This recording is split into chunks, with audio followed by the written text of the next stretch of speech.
एक छोटे से गांव में स्थित एक पुराना हवेली था, जिसे लोग शापित हवेली के नाम से जानते थे। हवेली के चारों ओर ऊंचे पेड़ और झाड़ियों ने उसे लगभग छुपा रखा था। लोगों का कहना था कि वहां पर जाने वाला कोई भी व्यक्ति वापस नहीं आता। गांव के बूढ़े लोग बताते थे कि उस हवेली में एक भूतनी रहती है, जो रात के समय बाहर निकलती है और हवेली के पास से गुजरने वाले किसी भी व्यक्ति को अपनी गिरफ्त में ले लेती है। एक दिन गांव के एक युवक रवि ने इस कहानी को चुनौती देने का फैसला किया। उसने सोचा कि यह केवल अंधविश्वास है और वह सबको यह साबित करना चाहता था कि वहां कुछ भी नहीं है। गांव के लोगों ने उसे बहुत समझाने की कोशिश की, लेकिन वह नहीं माना। उसने कहा, मैं आज रात वहां जाऊंगा और सबको दिखाऊंगा कि यह सब केवल एक भ्रम है। रात गहरी हो चुकी थी, चाँद बादलों के पीछे छुपा था और गांव में चारों ओर सन्नाटा था। रवि ने अपनी टॉर्च और एक लोहे की छड़ी लेकर हवेली की ओर कदम बढ़ाया। हवेली तक पहुंचते ही उसने देखा कि वह उतनी ही डरावनी थी जितनी लोगों ने बताई थी। उसकी खिड़कियां टूटी हुई थी और दरवाजे पर धूल और जंग की मोटी परत थी। हवेली के चारों ओर हवा में एक अजीब सी ठंडक थी, जो रवि की रीढ़ की हड्डी तक जा रही थी। रवि ने हवेली का मुख्य दरवाजा धक्का देकर खोला। दरवाजा जोर से चिड़चिड़ाया और खुल गया। अंदर घुप अंधेरा था।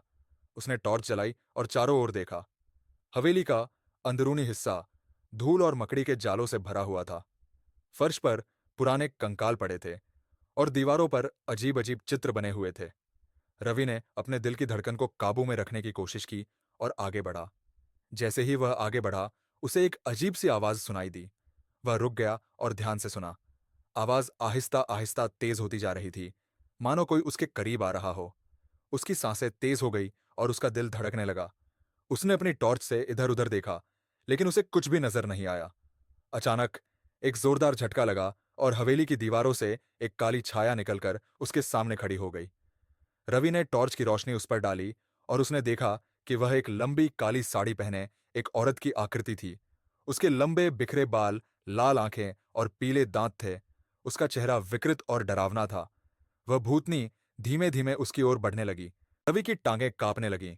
उसने डर के मारे पीछे हटने की कोशिश की, लेकिन उसके पैर मानो जड़ हो गए थे। भूतनी की हंसी हवा में गूंज उठी और वह रवि की ओर तेजी से बढ़ने लगी। रवि ने अपनी छड़ी उठाकर उस पर हमला करने की कोशिश की, लेकिन उसकी छड़ी उसके शरीर से आर पार हो गई, मानो वह केवल एक छाया हो। रवि अब पूरी तरह से घबरा चुका था।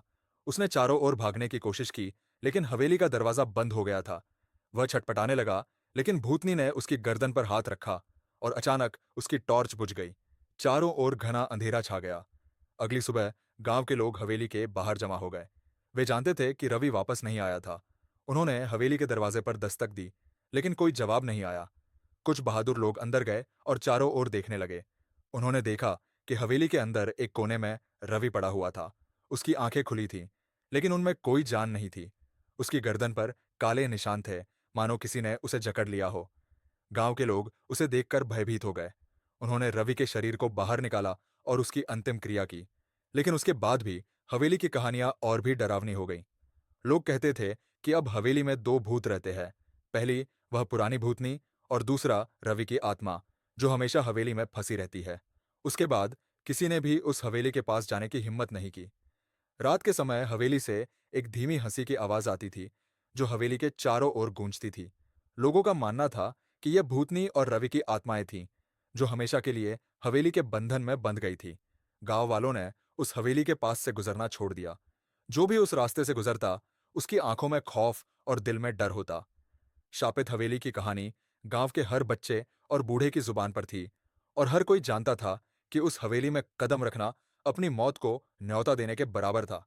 आज भी हवेली वीरान खड़ी है, अपने रहस्यों और भयानक कहानियों के साथ। कोई नहीं जानता कि वहां क्या हुआ था, लेकिन एक बात साफ थी, उस शापित हवेली में जाने वाला कोई भी व्यक्ति वापस नहीं आता।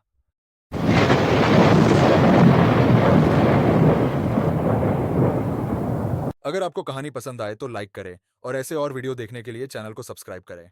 Amazing!